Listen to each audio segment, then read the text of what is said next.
Assalamualaikum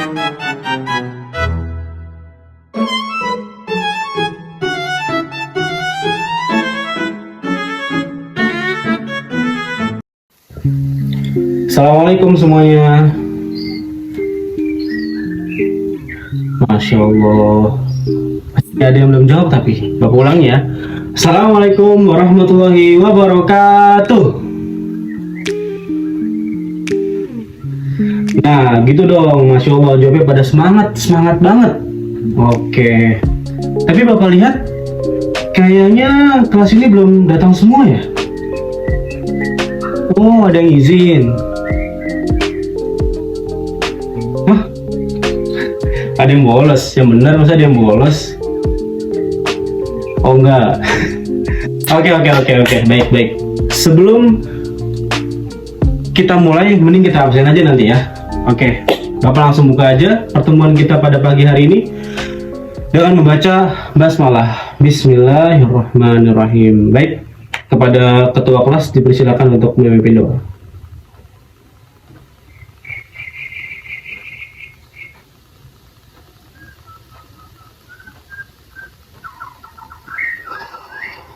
Amin ya rabbal alamin. Alhamdulillah. Selanjutnya Bapak akan absen terlebih dahulu sebelum memulai pembelajaran kita pada pagi hari ini. Oke. Raffi, Hansa,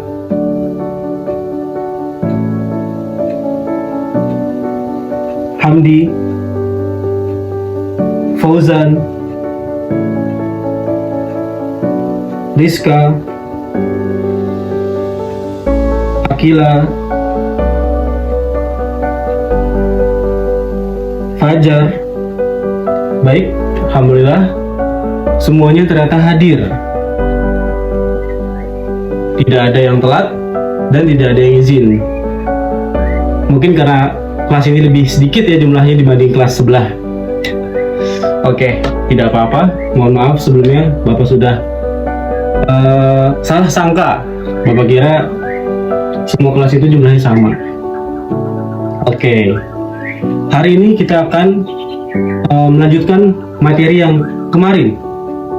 Kemarin kita belajar tentang rukun dan syarat-syarat yang membatalkan iman. Ada yang masih ingat? Apa saja yang membuat iman kita itu atau membuat kita menjadi kafir? Oke, kamu silakan. Bagus. Ada lagi yang bisa jawab? Ya, silakan.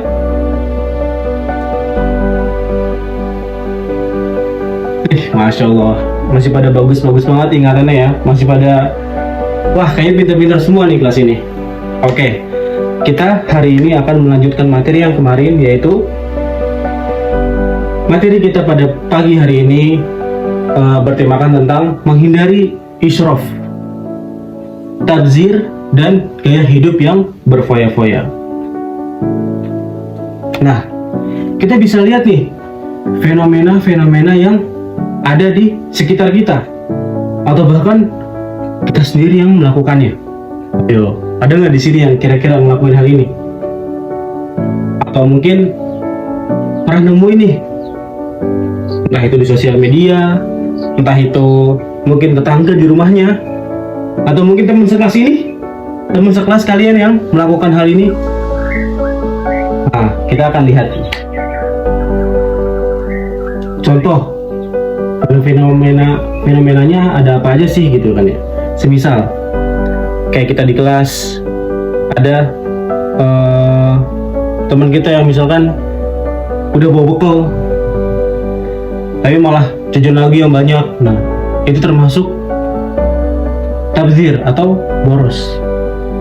Atau mungkin ada lagi yang lain, dia udah misalkan punya kendaraan atau punya handphonenya sudah bagus, sudah memadai, namun ketika ada HP keluaran terbaru, dia beli lagi.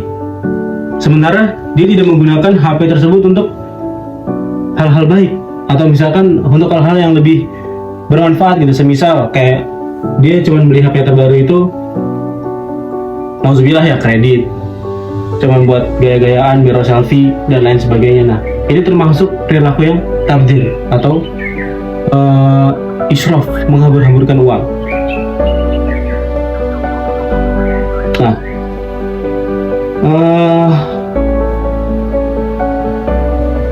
pada pembelajaran hari ini atau pertemuan hari ini, Bapak akan menjelaskan kepada kalian,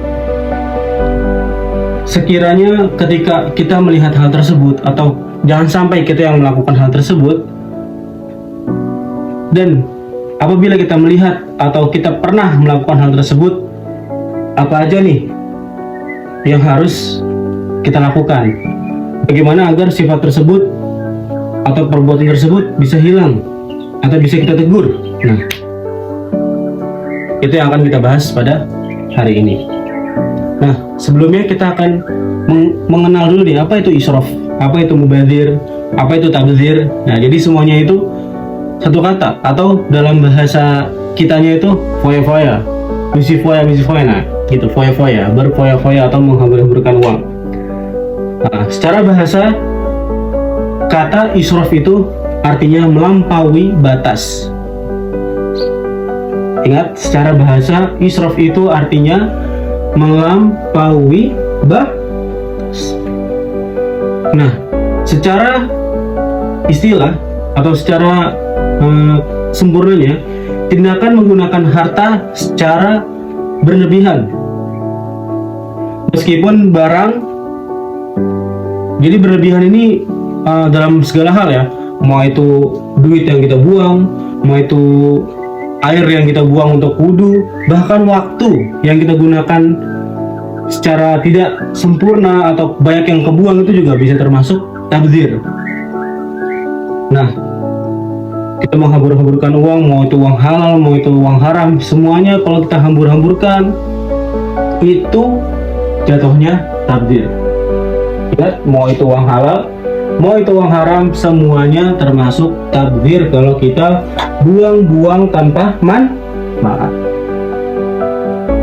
Contohnya udah kita sebutin tadi, kayak beli HP keluaran terbaru, atau mungkin yang lebih, kalau HP mungkin masih bisa lah kita pakai buat kegiatan yang lain ya, misalnya buat konten atau yang lain sebagainya. Tas nih, misalkan tas, beli tas merek apa, misalkan Louis Vuitton yang harganya kayak gitu, beli tas merek Dior, sampai ada mungkin yang kepengen banget nih beli barang kayak gitu, akhirnya malah beli yang KW-annya. Nah, itu tuh ya termasuknya tabdzir, nggak usah lah kayak gitu ya. Pakai yang adanya aja sesuai manfaat kita dan kemampuan kita. Nah, pola hidup yang seperti itu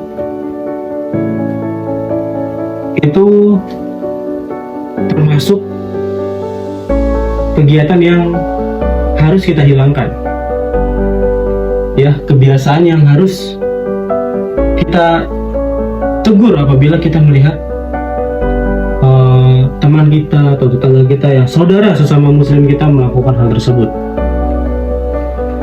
Nah, seperti tadi ya, konsumtif, membeli barang yang nggak perlu, boros, ngabur-ngaburin duit misalkan buat ya apalah. Kalau sekarang kan mungkin lagi banyak ya, nauzubillah ya, kita nggak boleh ya, orang-orang kayak ke klub gitu, hiburan malam itu nauzubillah ini nggak boleh nih.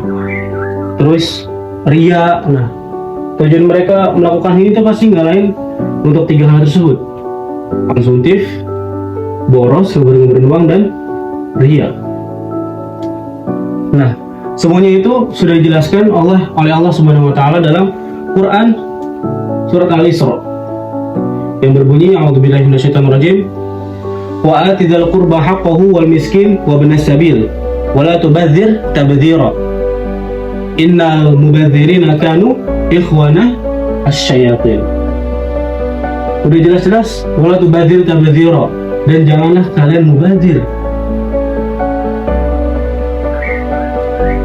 Dan orang-orang yang mubadzir itu adalah ikhwanas syayatin, saudaranya setan. Saudaranya setan.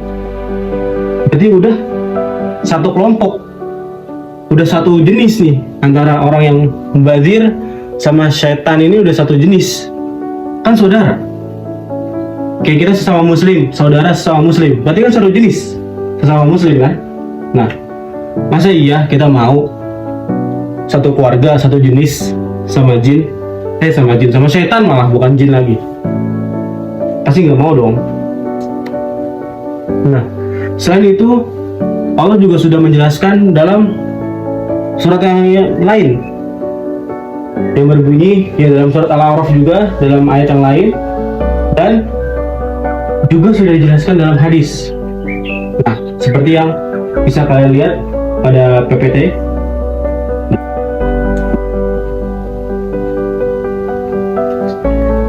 Bisa kalian baca artinya. Nah, dan dampak hal ini bagi kita ya, bagi kita semua. Jadi dampak negatifnya ini kita bagi menjadi 3. Satu, untuk diri sendiri. Nah, dampak negatifnya apa untuk diri sendiri? Yaitu sulit mengelola keuangan, jauh dari sikap bersyukur, dan berpotensi berhutang, serta pasti menimbulkan sifat sombong.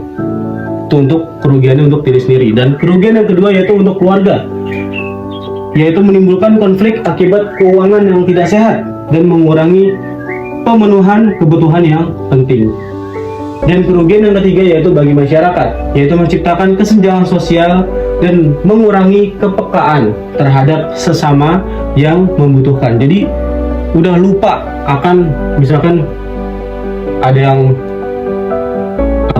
membutuhkan, ada orang miskin atau yang belum punya kerja, kita lupa akan hal itu. Kita fokus ke ini loh saya gitu, ini loh saya orang mampu gitu, ini loh saya banyak duitnya gitu, ini loh saya barang-barang mewah semua. Nah, ini adalah 3 dampak kerugian, 3 hal negatif yang timbul ketika kita melakukan hal tabdzir. Nah, gimana sih cara menghindarinya? Yang pertama, kita harus qanaah, yaitu merasa cukup dengan apa yang kita punya. Yang kedua, skala kebutuhan. Kita harus menimbang. Kita harus meninjau mana nih kebutuhan kita yang penting, mana kebutuhan kita yang sekunder ya, mana yang premier, mana yang sekunder, dan lain sebagainya. Nah, yang ketiga yaitu perbanyak menabung dan sedekah. Ketika kita memperbanyak menabung dan sedekah, kita akan sadar gitu bahwa uang yang hakikatnya ada untuk kita, Allah titipkan untuk kita, itu semuanya titipan, bukan punya kita. Jadi itu ibarat kata kayak estafet yang harus kita berikan lagi ke orang lain. Nah, yang keempat yaitu selektif di medsos. Kita harus selektif ketika melihat konten. Kita harus selektif ketika melihat segala hal yang ada di medsos, media sosial. Jangan sampai kita melihat konten-konten yang marah, kita terinspirasi hal tersebut, kita terinspirasi oleh konten itu, tapi padahal konten itu tuh konten yang nggak benar gitu. Contoh kayak orang yang misalkan flexing, HP lu apa bos? iPhone 17 Pro Max 2 TB misalkan silver, casingnya pakai Dior berapa puluh juta. Nah, itu termasuk ya keren, kita lihat keren ya, cuman hal tersebut termasuk yang tabdzir. Apain coba? Oke, kalau HP-nya kita bilang mungkin bisa lah buat konten ya, masih manfaat. Casingnya 20 juta. Ya, seperti itu. Jadi, cara menghindarinya yaitu yang pertama tadi, qanaah, yang kedua, skala kebutuhan, yang ketiga, kita harus menabung dan sedekah, dan yang keempat, kita harus meninjau apa saja yang kita tonton di medsos. Nah, mungkin ada pertanyaan? Wah, tidak ada. Berarti kalian semua sudah paham. Oke, Bapak akan tanya dulu nih. Israf itu apa? Secara bahasa aja, yang simpel dan ringkas. Oke. Nah, betul. Oke. Bapak anggap kalian semua sudah paham. Dan di sini Bapak akan memberikan rangkuman tentang pembelajaran kita pada siang hari ini. pagi menjelang siang hari ini, yaitu israf adalah tadi berlebihan dalam membelanjakan harta ataupun menyia-nyiakan waktu untuk hal yang tidak bermanfaat. Dan ini adalah perilaku yang sangat buruk, yang mana Allah sebutkan tadi dalam Al-Quran, jikalau kita melakukan tabdzir atau israf ini atau foya-foya, itu kita termasuk saudaranya syaitan. Alhamdulillah min dzalik.